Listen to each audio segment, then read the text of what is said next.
कमरे में उदास बैठे हुए माही अपने बीते दिनों के बारे में सोच रही थी। वो अपने बाबा उमाकांत जी के साथ लखनऊ में अपने छोटे से घर में खुशी से रह रही थी। उमाकांत जी एक प्राइमरी स्कूल के टीचर थे। माही की मां नहीं थी। जब वह 11 साल की थी तभी बीमारी की वजह से उसकी मां का निधन हो गया था। तब से आज तक उमाकांत जी ने ही माही को माता पिता दोनों का प्यार दिया। उसे कभी किसी चीज की कमी नहीं होने दिया। हालांकि माही भी काफी समझदार बच्ची थी। उसे जो मिल जाता उसी में खुश रहती और बच्चों की तरह कभी किसी चीज की फरमाइश नहीं करती। पढ़ाई में काफी तेज थी। 12वीं में वह पूरे जिले में टॉप की थी। उतनी ही वह सुंदर और गुणी थी। उम्र के साथ साथ उसकी सुंदरता और भी बढ़ गई थी। जो भी उसे एक बार देखता बस देखता ही रह जाता। रंग इतना गोरा मानो दूध में सिंदूर घोल दिया गया हो। दुबला पतला छरहरी काया, कमर तक लंबे सुनहरे बाल, आवाज मानो कोयल कूक रही हो कहीं। घर के कामों में भी निपुण थी। अभी माही के ग्रेजुएशन का दूसरा साल चल रहा था। सुबह उठकर घर के सारे काम खत्म करके वह कॉलेज जाती। वहां से लौटकर शाम में वह कुछ बच्चों को ट्यूशन पढ़ाती थी। वैसे तो उसके बाबा इसके लिए मना करते थे लेकिन फिर भी वह सोचती कि खाली बैठने से तो अच्छा है कि कुछ काम कर लिया जाए। उसके तर्कों का आगे उसके बाबा भी हार मान जाते थे और हंस कर कह देते थे, तुम तो मेरी रानी बिटिया है, जो तेरा मन आए तू कर। एक दिन माही को उसके बाबा बहुत खुश नजर आए।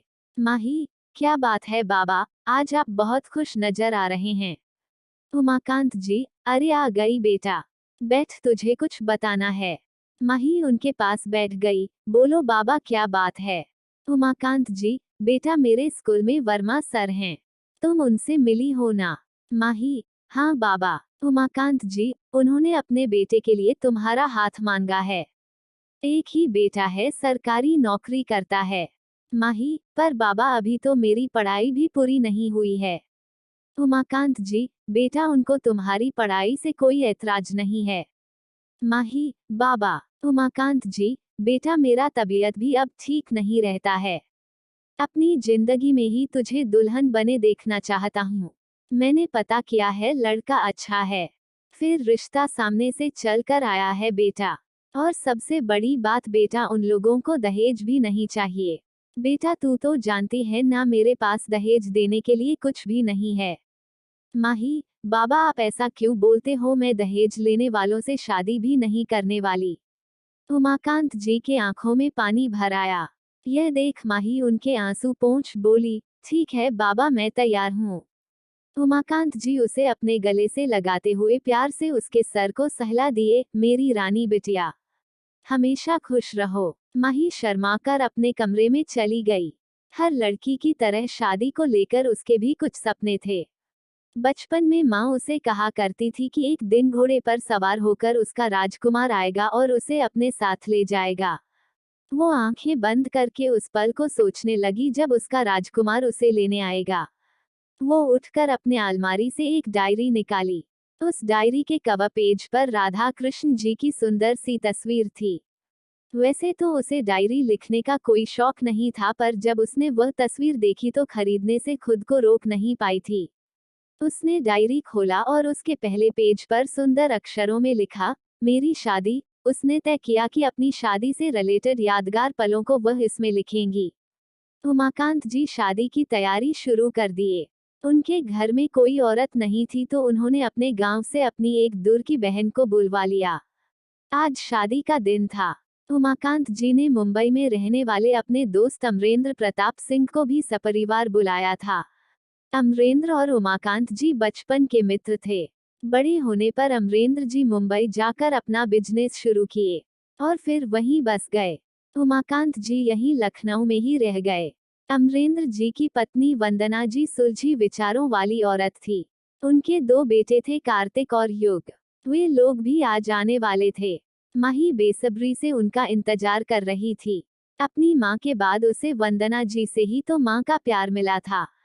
वे लोग हर साल कुछ समय के लिए लखनऊ आते थे छुट्टियां बिताने के लिए। हर बार उनके साथ युग आता था।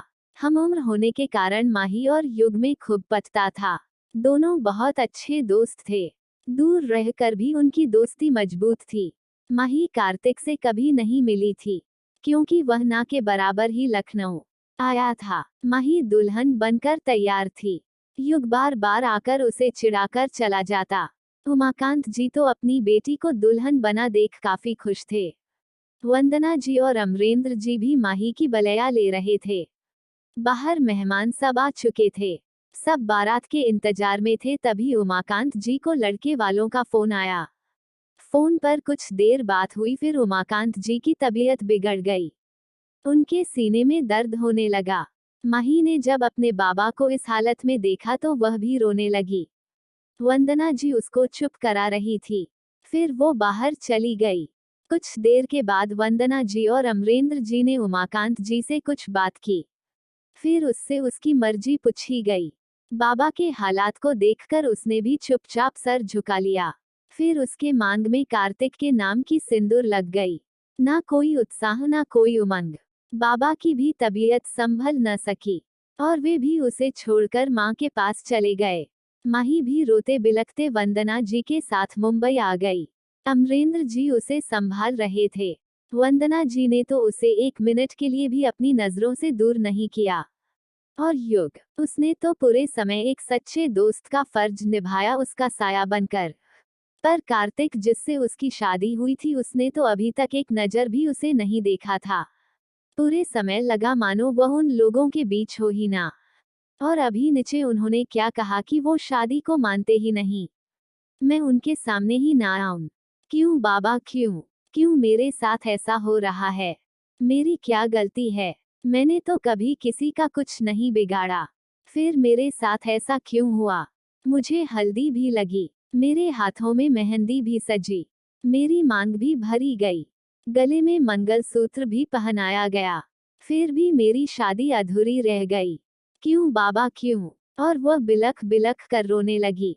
दरवाजे पर खड़ी वंदना जी भी यह सब सुनकर रोने लगी।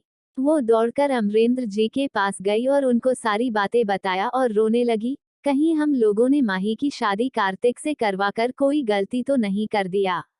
नहीं वंदना जी, हमने कहीं कोई गलती नहीं की। कार्तिक गलती कर रहा है माही का साथ ना देकर। हम लोग माही को जानते हैं। उससे अच्छी लड़की कार्तिक को कहीं नहीं मिल सकती। आप अपने आप को संभालिए और माही के पास जाइए। उसे अभी आपकी जरूरत है, अपने माँ की। अमरेंद्र जी ने उन्हें समझाया। युग, हाँ मॉम डैड सही बोल रहे हैं। और आप चिंता नहीं करिए भाई, माही को जरूर अपनाएंगे। माही कोई ऐसी वैसी लड़की नहीं है, मेरी बेस्ट फ्रेंड है। अभी तो उसे आपकी जरूरत है। भाई से हम लोग कल बात कर लेंगे। सब जानते थे कि युग माही को कितना मानता था।